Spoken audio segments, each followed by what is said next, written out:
எல்லாருக்கும் வணக்கங்க. இந்த வீடியோவில் நம்ம பார்க்க போகிற டாபிக் என்ன அப்படின்னா, வளர்நிலை ஜோதிடத்தில் கோச்சாரம்.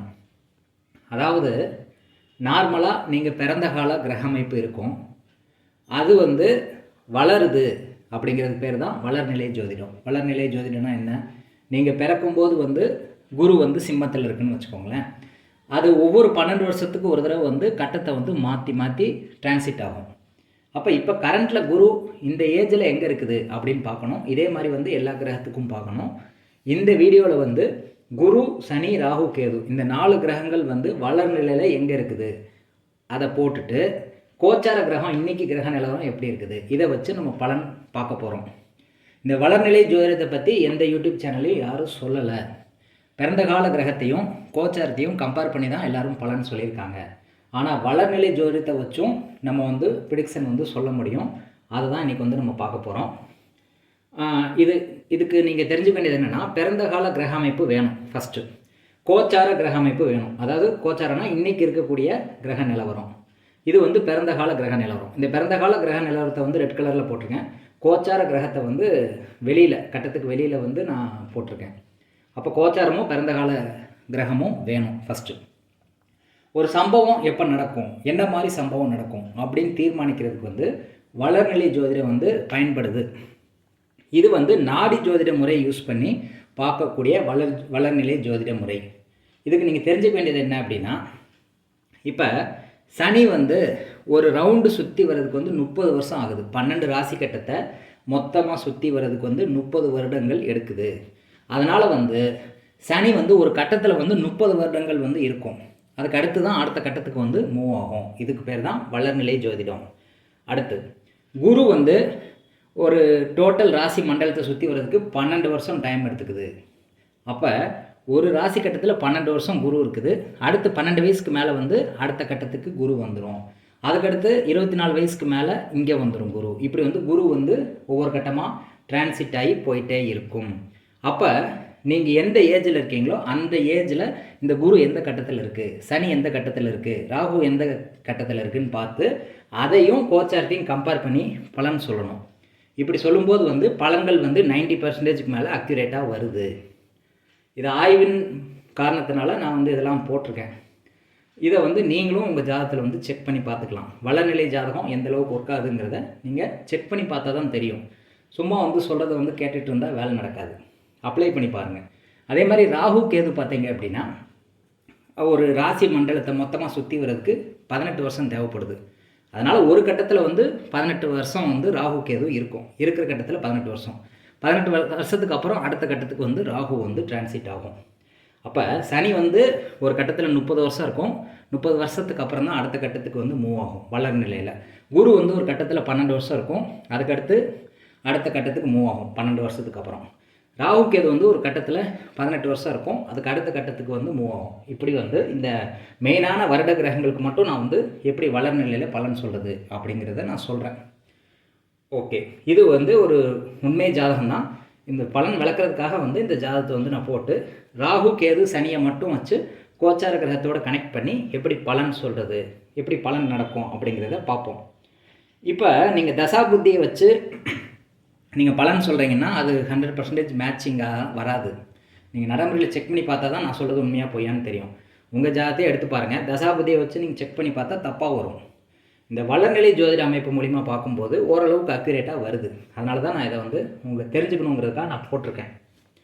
இப்போ இது ஒரு உண்மை ஜாதகம். இப்போ உங்களுக்கு ஏஜ் 45 வயசு ஆகுது. ஓகேயா? இவங்களுக்கு என்னென்ன நடக்கும் அப்படின்னு நீங்கள் சொல்லும்போது நார்மலாக நம்ம என்ன சொல்லுவோம், இந்த பிறந்த கால கேது இருக்குது, பிறந்த கால ஜாதகத்தில் இருக்க கேது மேலே சனி டிரான்சிட் ஆகிட்டுருக்கு. அப்போ சனி கேது சேரும்போது ஒரு வேலையில் ஒரு இடமாற்றம் ஏற்படும், வேலையில் முடக்கம் ஏற்படும் அப்படின்னு நம்ம சொல்கிறோம். அது ரியாலிட்டியில் ஒத்து வருதா அப்படின்னா பெரிய லெவலில் ஒத்து வரல. மொத்தமாக ஒத்து வரலன்னு நான் சொல்லலை, பலன்கள் கொடுக்குது, இல்லைன்னு நான் மறக்கலை. ஆனால் இதை விட வளர்நிலை ஜோதிட மூலிமா பார்க்கும்போது இன்னும் அக்யூரேட்டான பலன்களை நம்மளால் பார்க்க முடியும் அப்படிங்கிறது தான் என்னுடைய கருத்து. தப்பு சொல்லலை. இதை விட இந்த வளர்நிலை ஜோதிடம் பெர்ஃபெக்டாக ஒர்க் ஆகுதுன்னு சொல்கிறேன். இப்போ வளர்நிலை ஜோதிடத்தை பற்றி பார்ப்போம். இப்போ இந்த ஜாதகத்தில் சனி கன்னி ராசியில் இருக்குது, 3 டிகிரியில் இருக்குது. அப்போ ஒரு கட்டத்தில் சனி எத்தனை வருஷம் இருக்கும்? 30 வருஷம் இருக்கும். அப்போ இது 3 டிகிரி வந்து கடந்துருச்சு, இன்னும் 27 டிகிரி கடக்கணும். அப்போ அதை வந்து கால்குலேட் பண்ணிக்கோங்க. இப்போ உங்களுக்கு ஏஜ் வந்து 45. அப்போ இதில் 30 வருஷம், இங்கே ஒரு 30 வருஷம் சனி வந்து இருக்கும். இப்போ இதில் 3 டிகிரி கழிச்சிட்டிங்க அப்படின்னா 30 வருஷத்தில் ஒரு 3 கழிச்சிக்கோங்க, எவ்வளோ வரும்? 27 வயசு வரைக்கும் இங்கே இருக்கும். 27 வயசுக்கு அப்புறம் இங்கே வந்துடும் சனி. அப்போ 27 வயசுலேருந்து இங்கே ஒரு 30 வருஷம், எவ்வளோ? 27க்கு அப்புறம் 37, 47, 57 வயசு வரைக்கும் சனி வந்து இந்த கட்டத்தில் இருக்கும். துலாம் ராசியில் சனி இருக்கும் அப்படின்னு நம்ம எடுத்துக்கணும். வளர்நிலையில் சனி வந்து துலாம் ராசியில் இருக்குது. பிறந்த காலத்தில் சனி வந்து கன்னியில் இருக்குது. புரியுதான்னு பாருங்கள். அடுத்து குரு வந்து 16 டிகிரியில் இருக்குது. இப்போ குரு வந்து ஒரு ராசி கட்டத்தில் 12 வருஷம் இருக்கும். ஓகேயா? அப்போ இப்போ இது பாதின்னு எடுத்துக்கோங்களேன். 12ல் பாதி எவ்வளோ? 6 வருஷம்னு எடுத்துக்கோங்க.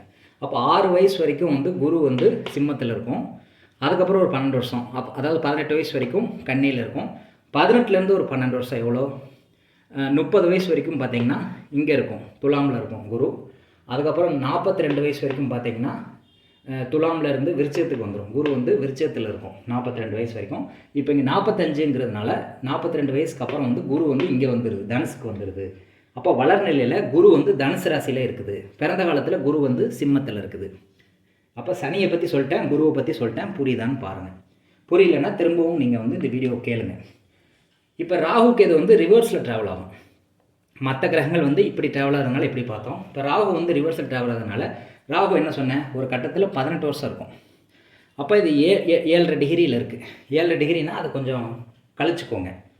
அதாவது 30 டிகிரியில் இன்னும் 7 டிகிரி தான் கடக்க வேண்டியிருக்கு. அப்போ இன்னும் கொஞ்சம் தான் கடக்க வேண்டியிருக்கு. அப்போ அதை நீங்கள் மீதி எடுத்துக்கிட்டிங்கன்னா இதில் ஒரு 18 வருஷம், இதில் ஒரு 18 வருஷம். இப்போ கரண்ட்டில் வந்து ராகு வந்து ரிஷபத்தில் இருக்குது அப்படின்னு நம்ம எடுத்துக்கிறோம். இப்போ ராகு மாறுது அப்படின்னா கேதுவும் வந்து ஒரு 4 கட்டம் தாண்டி வந்துடும். இதை வந்து நீங்கள் தோராயமாக போட்டிருக்கேன், நான் அக்யூரேட்டாக போடல. நீங்கள் வந்து கால்குலேட் பண்ணிக்கோங்க. அப்போ ஒவ்வொரு கட்டத்துலையும் 18 வருஷம், 18, 36, அதுக்கப்புறம் அந்த மாதிரி வந்து போயிட்டே இருக்கும். இப்போ கரண்ட்டில் வந்து ராகு வந்து ரிஷபத்தில் இருக்குதுன்னு வச்சுக்குவோம். கேதும் அதே மாதிரி 4 கட்டத்தை தாண்டி போட்டுக்கோங்க. அப்போ சனி, ராகு, கேது, குரு மட்டும் நான் வந்து வளர்நிலையில் போட்டிருக்கேன். அப்போ நீங்கள் பிறந்த காலத்தில் சனி இங்கே இருக்குது, வளர்நிலையில் சனி வந்து துலாமில் இருக்குது. பிறந்த காலத்தில் குரு வந்து சிம்மத்தில் இருக்குது, வளர்நிலையில் தனுசுக்கு வந்துருச்சு. பிறந்த காலத்தில் ராகு வந்து சிம்மத்தில் இருக்குது, வளர்நிலையில் ராகு வந்து ரிஷபத்துக்கு வந்துருச்சு. பிறந்த காலத்தில் கேது வந்து கும்பத்தில் இருக்குது, வளர்நிலையில் கேது வந்து விருச்சிகத்துக்கு வந்துருச்சு. இப்போ நீங்கள் பிறந்த கால ஜாதகத்தை வச்சு பலன் சொல்லிட்டு இருந்தீங்கன்னா பெரும்பாலான பலன்கள் வந்து நடைமுறையில் ஒத்து வரல. அதன் காரணமாக இந்த வளர்நிலை ஜோதிடம் வந்து உருவாக்கப்பட்டது. இந்த வளர்நிலை ஜோதிடத்தைப்படி பார்க்கும்போது ஓரளவுக்கு பலன்கள் வந்து மேட்ச் ஆகி வருது. அது உங்களுக்கும் ஒர்க் ஆகுதாங்கிறத உங்கள் ஜாதகத்தை நீங்கள் பார்த்து செக் பண்ணிக்கோங்க. என்னுடைய அனுபவத்தை தான் நான் சொல்கிறேன். நீங்கள் யாருமே இதை ஃபாலோ பண்ணணும்னு நான் சொல்லலை. என்னுடைய புரிதலை வந்து நான் அதில் தெரியப்படுத்துகிறேன். உங்களுக்கு பிடிச்சிருந்தா எடுத்துக்கோங்க, பிடிக்கல அப்படின்னா யார் சொல்கிறது கரெக்டாக இருக்கோ அதை எடுத்துக்கோங்க. இப்போ இந்த கோச்சார கிரக நிலவரத்தையும் இந்த வளர்நிலை கிரக நிலவரத்தையும் கம்பைன் பண்ணி இப்போ பலன் பார்க்க போகிறோம். எப்படி பார்க்குறது? இப்போ கோச்சாரத்தில் ராகு வந்து மீன ராசியில் இருக்குது. ஓகேயா? அப்போ மீனத்துலேருந்து 1, 5, 9 வந்து நம்ம பார்க்கணும். இப்போ மீனம் வந்து 1வது ராசி எடுத்துக்கிட்டோம் அப்படின்னா அதுக்கு 5 வந்து விருச்சிகமாக வரும், 9 வந்து கடகமாக வரும். இப்போ கடகத்தில் எந்த கிரகமும் இல்லை, மீனத்தில் எந்த கிரகமும் இல்லை. வளர்நிலையில் இருக்கிறது மட்டும்தான் இப்போ பார்க்குறோம். பிறந்த கால கிரக நிலவரத்தை நம்ம பார்க்கல. இப்போ வளர்நிலையில் கேது வந்து விருச்சிகத்தில் இருக்குது. அப்போ ராகு வந்து கேதுவோட கனெக்ட் ஆகுது. 1, 5, 9ல் கேது மட்டும்தான் இருக்குது வளர்நிலையில். இப்போ ராகு வந்து கேதுவை தொடர்பு கொள்ளுது, கோச்சார ராகு. அடுத்து ராகு வந்து கும்பத்துக்கு வந்துருச்சுன்னு வச்சுக்கோங்களேன். அப்போ கும்பத்துலேருந்து 1, 5, 9 பார்க்கணும். 1, 2, 3, 4, 5ல் வந்து சனியை தொடர்பு கொள்ளுது, 9ல் வந்து எந்த கிரகமும் இல்லை. அதனால் வந்து ராகு வந்து சனியை மட்டும் தொடர்பு கொள்ளுது வளர்நிலையில். அப்போ இப்போ வந்து மீனத்தில் இருக்கிறதுனால ராகு வந்து கேதுவை தொடர்பு கொள்ளுது. ராகு வந்து கும்பத்துக்கு வந்ததுக்கப்புறம் சனியை தொடர்பு கொள்ளும். இப்போ என்ன மாதிரி பலன் நடக்கும் அப்படிங்கிறதான் பார்க்க போகிறோம். இப்போ ராகு வந்து கேதுவோடு தொடர்பு கொள்வதனால எல்லாத்துலேயும் முடக்கம் ஏற்படும், பெரிய முன்னேற்றம் வந்து இருக்காது. உடம்பு நிறைய நோய்வாய்ப்படும், நிறைய வந்து பிரச்சனைகள் வரும், தடங்கள் வரும் நிறையா. இப்போ வந்து அது நடந்துகிட்ருக்கும். இப்போ இது கும்பத்துக்கு வந்துருச்சுன்னு வச்சுக்கோங்களேன். அப்போ சனியோடு வந்து ராகு தொடர்பு கொள்ளும்போது இவங்க வந்து புதுசாக என்ன பண்ணுவாங்கன்னா வீடு கட்டுவாங்க, அல்லது வீடை வந்து புதுப்பிப்பாங்க, அல்லது வீடு வாங்குவாங்க, அல்லது வந்து தொழிலில் வந்து ஒரு பெரிய முன்னேற்றம் கிடைக்கும், அல்லது தொழிலில் வந்து ஒரு மாற்றம் ஏற்படும் அப்படின்னு சொல்லலாம். இது எப்போ நடக்கும் அப்படின்னா கும்பத்துக்கு ராகு வரும்போது சனியை தொடர்பு கொள்வதனால இந்த சம்பவம் வந்து நடந்தே தீரும். அப்போ நம்ம என்ன சொல்கிறோம், இந்த டைமில் வந்து வீடு கட்ட ஸ்டார்ட் பண்ணுங்கள், அல்லது வீடை ரெனோவேஷன் பண்ணுங்கள், வீடு மாற்றம் பண்ணுங்கள், சக்ஸஸ் ஆயிரும்னு சொல்கிறோம். அது எப்போ நடக்கும் அப்படின்னா ராகு கும்பத்தில் வரும்போது அதுக்கு 1-5-9 சனியை தொடர்பு கொள்ளுது வளர்நிலையில், அப்போ வந்து இது நடக்கும்னு சொல்கிறோம். இப்போ கோச்சார சனி எடுத்துக்கிறோம். கோச்சார சனி வந்து இப்போ எங்கே இருக்குது? கும்பத்தில் இருக்குது. அப்போ கும்பத்துலேருந்து 1-5-9 பார்க்குறோம். 1 2 3 4 5 எதுவும் இல்லை, 6 7 8 9 சனி இருக்குது. அப்போ கோச்சார சனி வந்து வளர்நிலை இருக்கக்கூடிய சனியை வந்து தொடர்பு கொள்ளுது. அப்போ சனி வந்து சனியோடு தொடர்பு கொள்ளுறதுனால வேலைகளில் வந்து பளு அதிகமாக இருக்கும், வேலை பளு அதிகமாக இருக்கும். உடம்புல வந்து காலில் வந்து நிறைய பிரச்சனை வரும். இந்த மாதிரி வந்து பிரச்சனைகள் வந்து ஜாஸ்தி இருக்கக்கூடிய சூழல் வந்து இதில் இருக்கும். இதில் வந்து லக்னத்தை வச்சு பாவகத்தை வச்சு நான் சொல்லலை, நான் வந்து வெறும் கிரகங்களை மட்டும்தான் வச்சு பலன் சொல்கிறேன். நான் வந்து மேக்ஸிமம் பாவகத்தை வந்து எடுத்துக்கிறது இல்லை. என்னுடைய ஆராய்ச்சியில் வந்து நிறைய முரண்பாடுகள் இருக்கிறதுனால லக்னம் பாவகத்தை வந்து நான் கன்சிடர் பண்ணுறது இல்லை. வெறும் கிரகத்தை மட்டும் வச்சு தான் நான் கோச்சாரத்தை வச்சு கம்பேர் பண்ணி பலன் சொல்கிறேன். அப்போ சனி வந்து சனியோட தொடர்பு கொள்ளும்போது வேலை பளு அதிகமாக இருக்கும், நிறைய கஷ்டங்கள் அதிகமாக இருக்கும், வேலை ஆட்கள்னால தொல்லைகள் இருக்கும் அப்படின்னு சொல்லலாம். இது இப்போ அவங்க கரண்ட் சுச்சுவேஷனாக இருக்கும். இப்போ சனி வந்து மீனத்துக்கு போயிடுச்சுன்னு வச்சுக்கோங்களேன். அப்போ மீனத்துலேருந்து 1-5-9னா மீனம் கடகம் விருச்சிகம் அப்படி பார்க்குறோம். அதான் 1-5-9. அப்போ விருச்சிகத்தில் வந்து வளர்நிலையில் இருக்கக்கூடிய கேது இருக்குது. அப்போ சனி போய் கேதுவை தொடர்பு கொள்ளும்போது என்னாகும் அப்படின்னா தொழிலில் வந்து ஒரு மாற்றம் ஏற்படும், தொழிலில் வந்து ஒரு மந்தத்தன்மை ஏற்படும், தொழிலில் வந்து ஒரு முடக்கம் ஏற்படும் அப்படின்னு சொல்லலாம். தொழிலில் வந்து ஒரு மந்த நிலை, முடக்கம், பிரச்சனைகள், தடை, இது மாதிரி வந்து ப்ராப்ளம்ஸ் வரும் சனி வந்து மீனத்துக்கு போகும்போது அப்படின்னு சொல்லலாம்.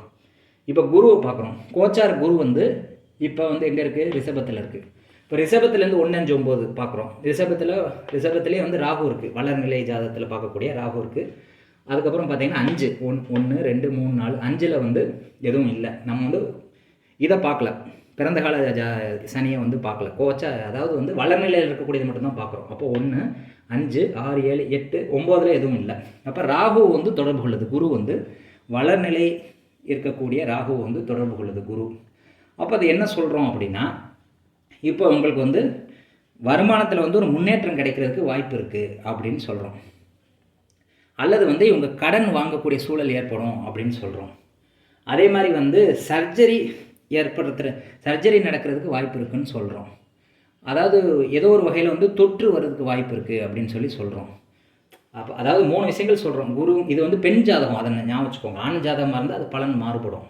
இது பெண் ஜாதகங்கிறதுனால இது குருங்கிறது பெண்ணை குறிக்கலை, அதனால் வந்து இது வருமானமாக எடுத்துக்கிறோம். அப்போ வருமானத்தில் வந்து ஒரு முன்னேற்றம் கிடைக்கும், திடீர் முன்னேற்றம் கிடைக்கும்னு சொல்லலாம். திடீர்னு வந்து நகை வாங்குவாங்கன்னு சொல்லலாம். குருங்கிறது நகையை குறிக்கிறதுனால நகை வாங்குவாங்கன்னு சொல்லலாம். மனசில் வந்து அடிக்கடி சஞ்சலம் ஏற்படும் அப்படின்னு சொல்லலாம். திடீர்னு வந்து ப்ரொமோஷன் கிடைக்கும் அப்படின்னு சொல்லலாம். இந்த மாதிரி வந்து நிறைய விஷயங்கள் வந்து நம்ம சொல்ல முடியும். இதை வந்து வளர்நிலையோடு கனெக்ட் பண்ணி உங்கள் ஜாதகத்தில் அப்ளை பண்ணி பாருங்கள், பலன்கள் எப்படி இருக்குது அப்படின்னு கமெண்ட் பண்ணுங்கள். ஏன்னா வளர்நிலையை பற்றி எந்த ஒரு ஜோதிடரும் யூடியூப்பில் போடலை. இது வந்து உங்களுக்கு புரிஞ்சிருக்கும்னு நான் நம்புகிறேன். இதை உங்களுக்கு செக் பண்ணி பார்த்துட்டு உங்கள் ஜாதகத்தில் ஒர்க் ஆகுதான்னு பாருங்கள். அதாவது பிறந்த கால ஜாதகத்து மேலே கோச்சார கிரகங்கள் வரதை விட வளர்நிலை கிரக அமைப்பில் மேலே கோச்சாரம் ட்ராவல் ஆகும்போது பலன்கள் வந்து கொஞ்சம் அக்யூரேட்டாக இருக்குதுங்கிறது என்னுடைய புரிதல். அதை வந்து நீங்கள் செக் பண்ணி பார்த்துட்டு கமெண்ட் பண்ணுங்கள். நன்றி, வணக்கம்.